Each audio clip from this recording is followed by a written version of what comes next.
Les aventures et les belles histoires qui les accompagnent, ça m'a toujours passionné. Ça me vient de mon père. Sa passion, c'est les crocodiles. Une passion qui lui vient de son enfance marocaine, où son oncle va lui transmettre l'admiration et le respect pour les reptiles. En créant avec son frère la ferme aux crocodiles de Pierre-Latte, il est aujourd'hui reconnu pour son expertise. Ce projet lui a permis de mener des actions de sensibilisation et de préservation des reptiles, sur place comme dans les milieux naturels. Réaliser ce podcast, c'est un moyen pour moi de mieux comprendre les expériences qui l'ont façonné en tant que personne. C'est aussi une façon pour vous de prendre part à ces aventures, à la découverte des crocodiles et autres reptiles.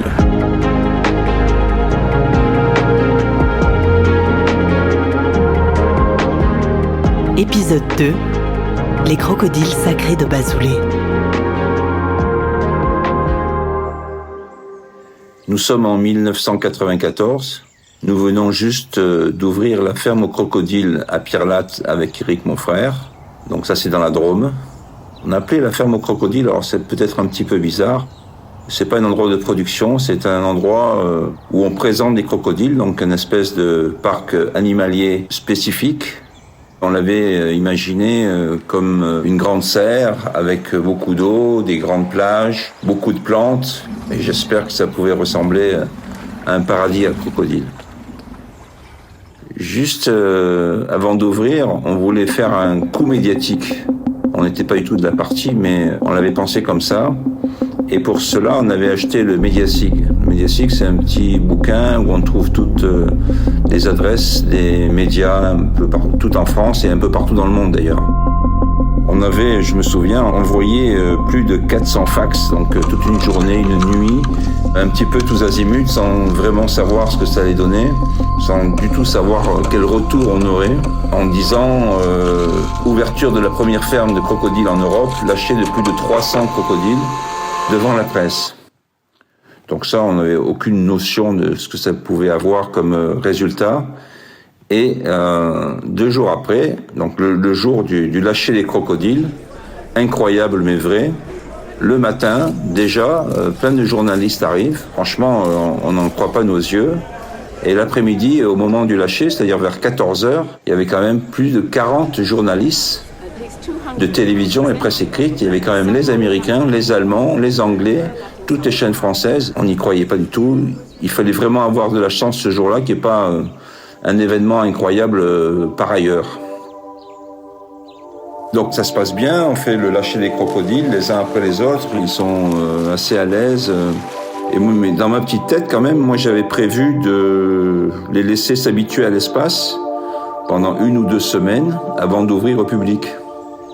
Mais le lendemain matin, il y avait 2 kilomètres de queue de voitures parce que c'était passé aux infos.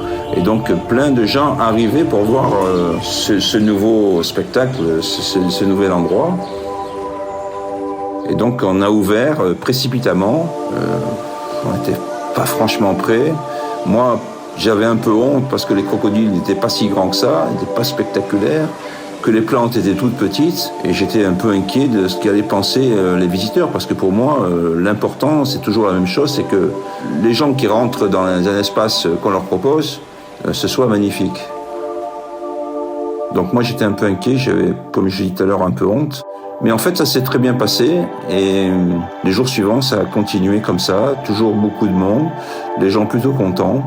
Et donc on a très vite compris qu'il fallait faire de la communication, que la communication pour les parcs de loisirs, pour les parcs animaliers, pour les parcs qui reçoivent du public, c'est quand même très très important.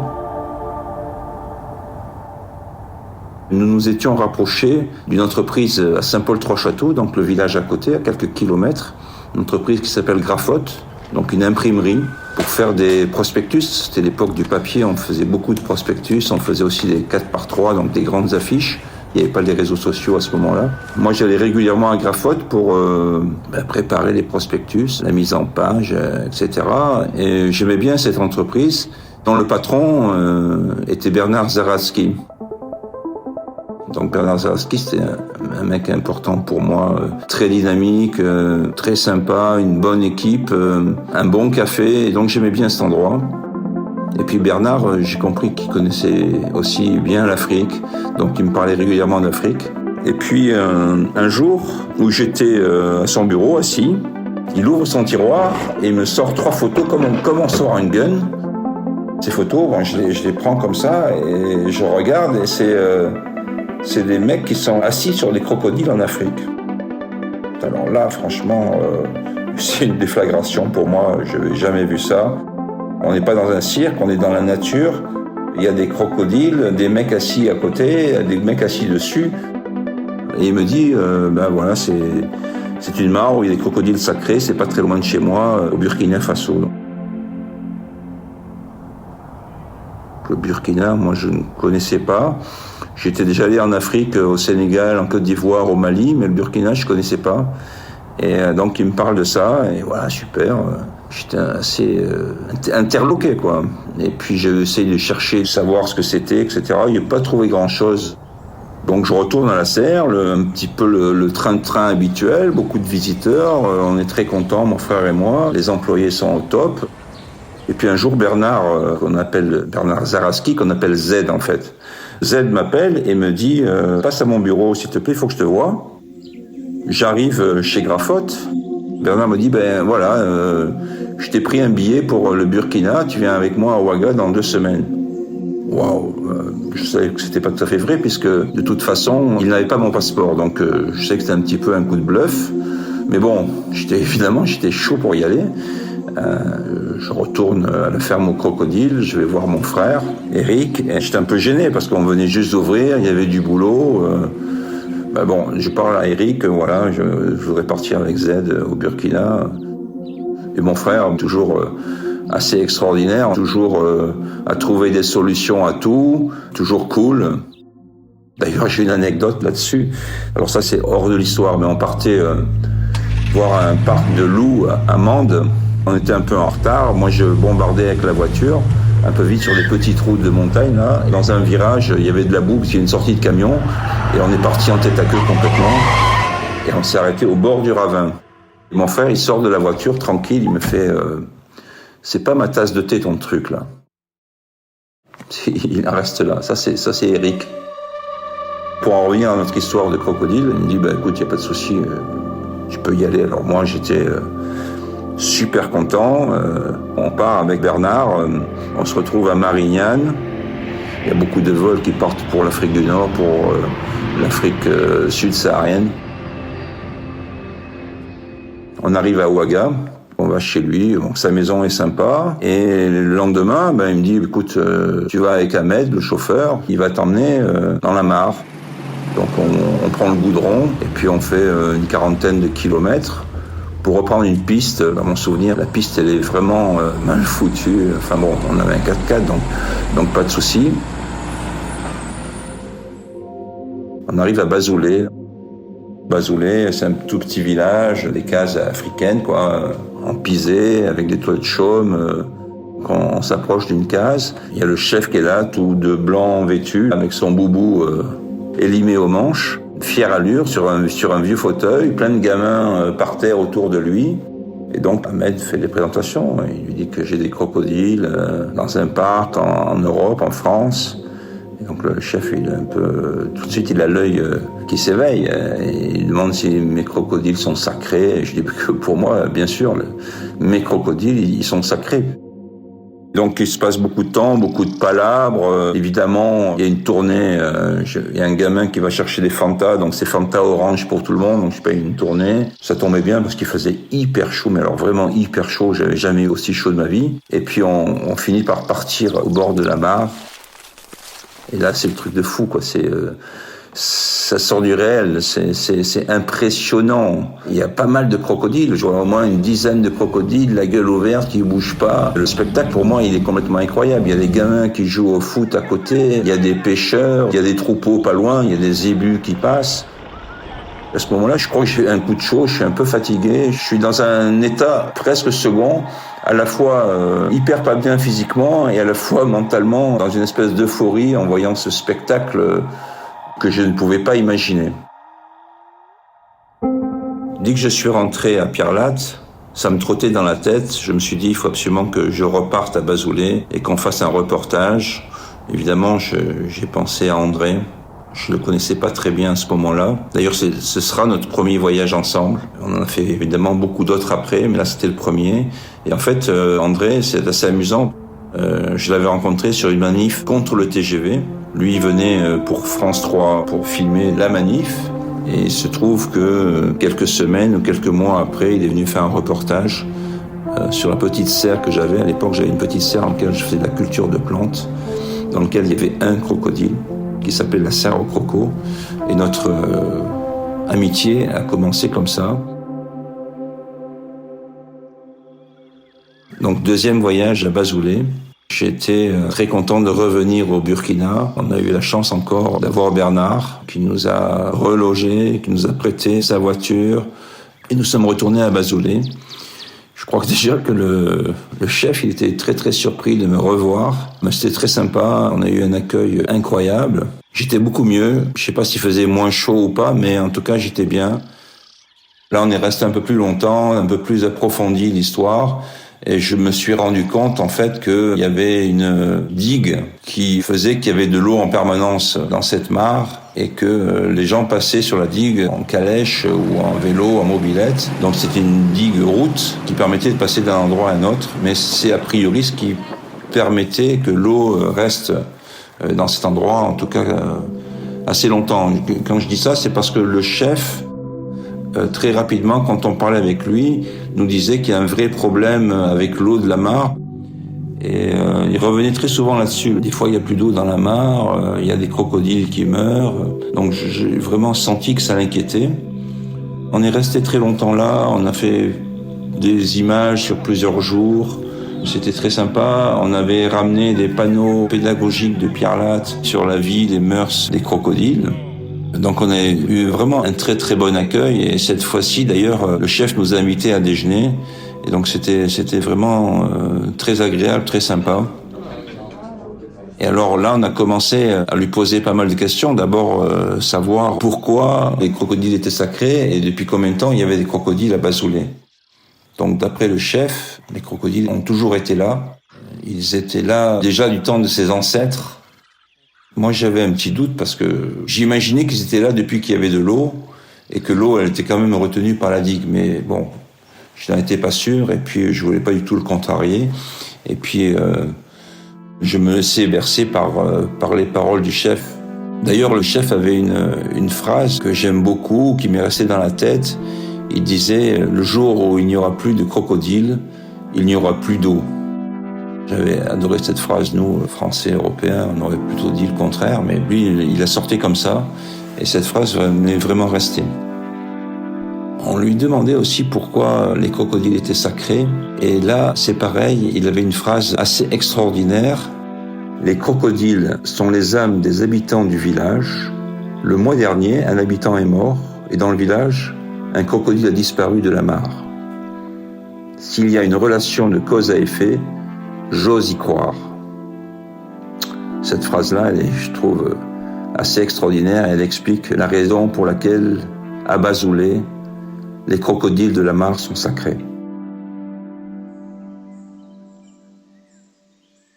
Grâce aux scientifiques et aux analyses ADN, ils en ont fait une espèce à part entière, donc Crocodylus zucus, c'est-à-dire le crocodile d'Afrique de l'Ouest ou crocodile du désert, donc un crocodile qui vit actuellement au Burkina, donc au Mali, au Tchad, au Sénégal, en Mauritanie, et qui a vécu autrefois au Maroc. Et là, d'ailleurs, on est en train de bosser avec les eaux et forêts et le Crocoparc d'Agadir sur une éventuelle réintroduction dans des espaces avec de l'eau permanente dans le désert, des gueltas dans le sud du Maroc.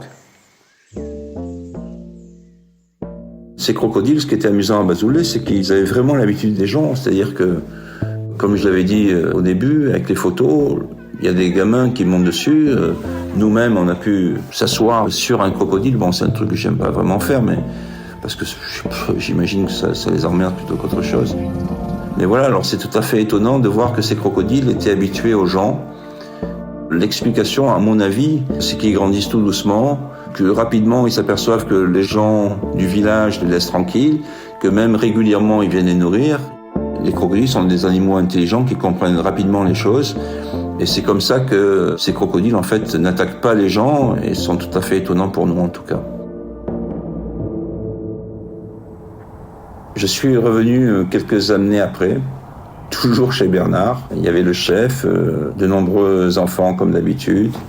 Il y avait Alphonse. Alors je ne vous ai pas parlé d'Alphonse, mais Alphonse, c'est un des guides de Bazoulet qui parle très bien le français, avec qui je m'étais lié d'amitié, qui est même venu à Pierre-Latte, un mec très sympa, avec qui je communique encore régulièrement. Donc tout le monde était là. Nous étions très heureux de nous retrouver. Toujours de longues palabres dans la case du chef. Et cette fois-ci, la saison sèche dure depuis très longtemps. Et je n'étais pas au courant du tout, mais il m'annonce qu'il n'y a plus d'eau du tout dans la mare. Alors ça, j'ai été à la fois bien inquiet, puisqu'il m'avait parlé que régulièrement des crocodiles mouraient, et à la fois très curieux de voir ce qu'étaient devenus les crocodiles. Il me prévient tout de suite que le plus gros crocodile, donc celui qui était le plus sombre, il est déjà mort. J'ai bien son image en tête. Il était un peu plus gros que les autres. Pas plus agressif, mais on voyait bien que c'était le chef. Les autres crocodiles, donc, il n'y en a plus dans la mare. Ils se réfugient là où ils peuvent pour survivre. Alphonse, il m'emmène à la mare. Là, le chef n'est pas venu. Il me montre des terriers dans la berge, là, dans la digue, justement, là où les crocos se sont réfugiés.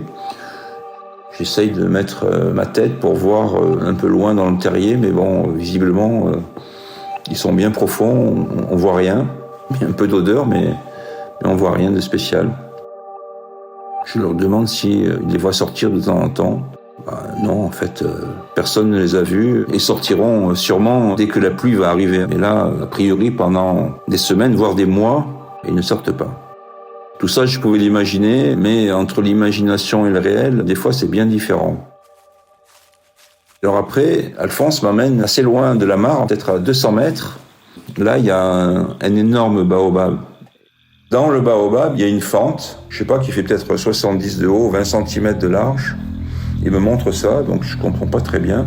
Et en fait, je m'approche, et en regardant dans la fente, je m'aperçois que le baobab, il est complètement creux, et qu'il y a des dizaines de crocodiles à l'intérieur du baobab. Donc un truc de fou, quoi. J'imaginais pas une seconde cette histoire comme ça.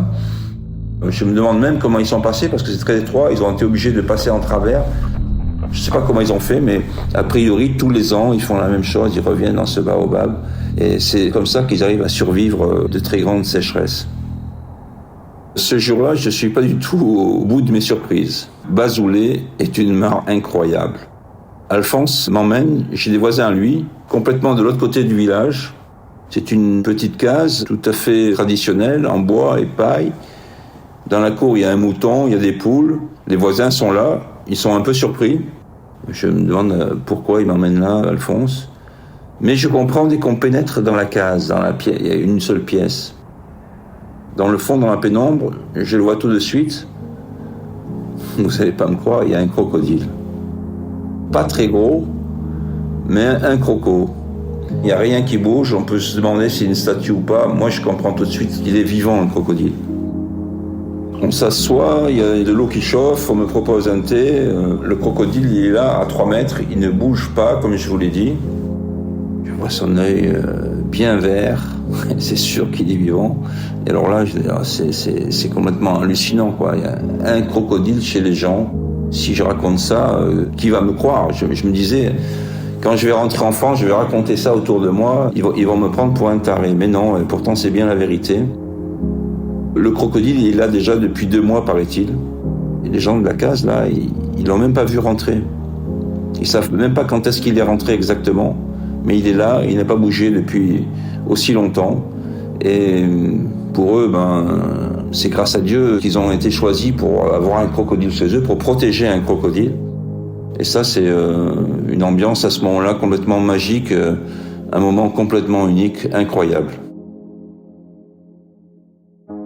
Ces magnifiques souvenirs à Bazoulet, cette rencontre avec cette Afrique si mystérieuse, ça me fascine toujours. C'est vraiment un truc auquel je repense souvent. Je me dis qu'on est vraiment bien loin de comprendre et de savoir tous les secrets de ces animaux. Ce podcast est réalisé par Léo Fougérolles, avec les voix de Luc Fougérolles, Léo Fougérolles et Léonore Altenlo. La musique et le mixage sont de Tito Oral.